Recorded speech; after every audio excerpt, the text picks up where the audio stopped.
বিশ্বের সপ্ত আশ্চর্যের একটি হলো তাজমহল।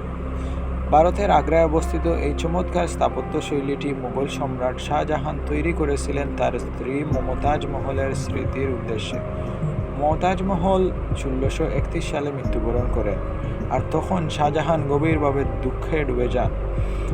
তাই তিনি স্ত্রীকে স্মরণীয় করে রাখতে তৈরি করেন এই অপূর্ব সমাধিটি, যা আজ সারা পৃথিবীতে ভালোবাসার প্রতীক হিসাবে পরিচিত। সাবস্ক্রাইব।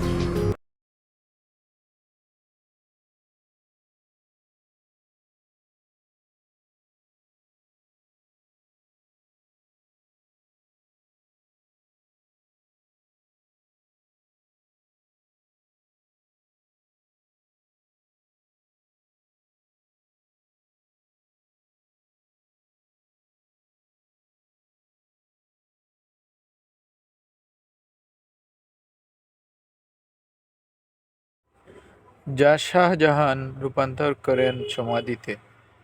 আরও চমকপ্রদ দাবি হলো, তাজমহল একসময় হিন্দু মন্দির ছিল, নাম ছিল তেজ মহালয়া। তবে এই দাবিগুলো নিয়ে তীব্র বিতর্ক এখনো চলছে। শাহজাহান যখন তাজমহল নির্মাণ করছিলেন, তখন সাম্রাজ্যের রাজনীতি ছিল অস্থির। বিপুল অর্থ খরচ করে এই স্থাপত্য গড়ে তোলার কারণে মুঘল অর্থনীতি দুর্বল হয়ে পড়ে। অনেকে বলেন, শাহজাহানের এই ভালোবাসার স্মৃতিস্তম্ভ আসলে রাজনৈতিক ক্ষমতার প্রদর্শনীয় ছিল। আজ তাজমহল ইউনেস্কোর ঘোষিত বিশ্ব ঐতিহ্য। প্রতিদিন হাজারো মানুষ আসে এই স্থাপত্য দেখতে।